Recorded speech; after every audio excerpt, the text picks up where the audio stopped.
Assalamualaikum warahmatullahi wabarakatuh. Perkenalkan, nama saya Fazira Kamila Fauzi dengan NIM C0 dan 02106. Hari ini saya akan menjelaskan tentang konsep pembukuan dalam perpajakan. Pengertian. Menurut pasal 1 angka 29 Undang-Undang KUP menyatakan bahwa pembukuan merupakan suatu proses pencatatan yang dilakukan secara teratur untuk mengumpulkan data dan informasi keuangan yang meliputi aset, kewajiban, modal, penghasilan, dan biaya, serta jumlah harga perolehan dan penyerahan barang atau jasa yang ditutup dengan menyusun laporan keuangan berupa neraca dan laporan laba rugi untuk periode tahun pajak tersebut. Pembukuan yang diselenggarakan oleh wajib pajak bersifat rahasia. Namun pada saat dilakukan pemeriksaan oleh pihak pemeriksa pajak, maka kerahasiaan atau kewajiban untuk merahasiakan pembukuan tersebut ditiadakan atau gugur. Kewajiban pencatatan bagi wajib pajak orang pribadi. Dalam pasal 28 ayat 2 Undang-Undang KUP menyatakan pengecualian penyelenggaraan pembukuan bagi wajib pajak orang pribadi, tetapi tetap menyelenggarakan pencatatan.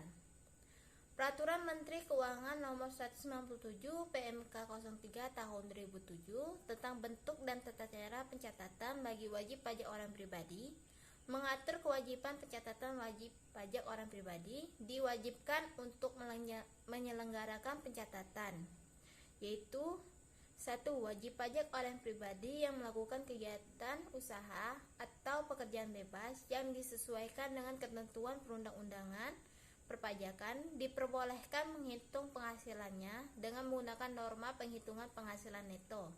Dan 2. Wajib pajak orang pribadi yang tidak melakukan kegiatan usaha atau pekerjaan bebas. Apa peranan akuntansi perpajakan di Indonesia? Melalui Impres nomor 6 tahun 1979 yang dikenal dengan Paket 27 Maret 1979 dan Keputusan Menteri Keuangan nomor 108 KMK 017 tahun 79, wajib pajak diberikan keringanan dalam penetapan pajak apabila yang bersangkutan menggunakan laporan pemeriksaan akuntansi publik. Laporan keuangan yang dibuat oleh akuntan publik tidak dikoreksi, kecuali apabila laporan itu ternyata tidak benar. Dengan demikian, sejak tahun 1979, peranan akuntansi semakin meningkat dalam perpajakan. Penggunaan norma penghitungan penghasilan. Penghitungan besarnya penghasilan neto untuk setiap jenis penghasilan bruto yang diperoleh wajib pajak ditetapkan dengan presentasi yang telah ditetapkan oleh Direktur Jenderal Pajak. Sedangkan sebagai pengawasannya bahwa setiap wajib pajak yang menyelenggarakan pencatatan wajib menyampaikan pemberitahuan kepada Direktur Jenderal Pajak dalam jangka waktu 3 bulan pertama dari tahun pajak yang bersangkutan. Apabila ternyata wajib pajak orang pribadi tersebut tidak memberitahukan kepada Direktur Jenderal Pajak dalam jangka waktu yang ditentukan, maka wajib pajak dimaksud dianggap memilih menyelenggarakan pembukuan. Norma penghitungan tersebut digunakan sebagai pedoman menentukan besarnya penghasilan neto. Norma penghitungan penghasilan neto hanya boleh digunakan oleh wajib pajak orang pribadi yang melakukan kegiatan usaha dan pekerjaan bebas yang peredaran brutonya kurang dari 4.800.000.000. Mata uang pembukuan atau pencatatan dan konvergensi IFRS.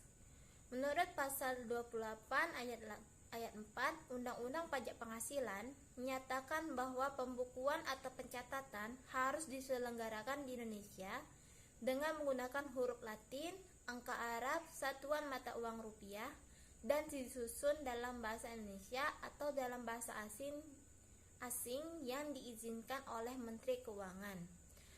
Dari sisi SAK dikenal mata uang pencatatan dan mata uang pelaporan.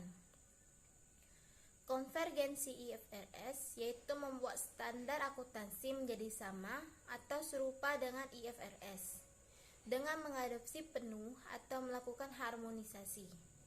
Kegiatan konvergensi IFRS diprogramkan yaitu keharusan di era globalisasi ini yang tidak perlu diragukan lagi dengan memperhatikan jangkauan konvergensi IFRS dan masalah-masalah yang perlu mendapatkan perhatian.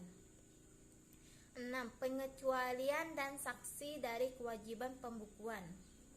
Pengecualian kewajiban menyelenggarakan pembukuan tetapi wajib melakukan pencatatan adalah terhadap wajib pajak orang pribadi yang melakukan kegiatan usaha atau pekerjaan bebas yang menurut ketentuan peraturan perundang-undangan pajak diperbolehkan menghitung penghasilan neto dengan menggunakan norma penghitungan penghasilan neto dan wajib pajak orang pribadi yang tidak melakukan kegiatan usaha atau pekerjaan bebas.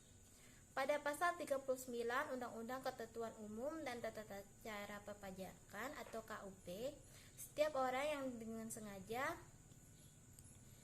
1. Memperlihatkan pembukuan, pencatatan, atau dokumen lain yang palsu atau dipalsukan seolah-olah tidak benar. Yang kedua, tidak menyelenggarakan pembukuan atau pencatatan, tidak memperlihatkan atau tidak meminjam buku, catatan, atau dokumen lainnya. Yang ketiga, sehingga dapat menimbulkan kerugian pada pendapatan negara, diancam dengan pidana penjara selama 6 tahun dan denda setinggi-tingginya 4 kali jumlah pajak terutang yang tidak atau kurang bayar. Yang keempat, apabila seseorang melakukan tindakan pidana lagi sebelum lewat 1 tahun terhitung sejak selesainya menjalani pidana penjara yang dijatuhkan, maka pidananya dilipat gandakan.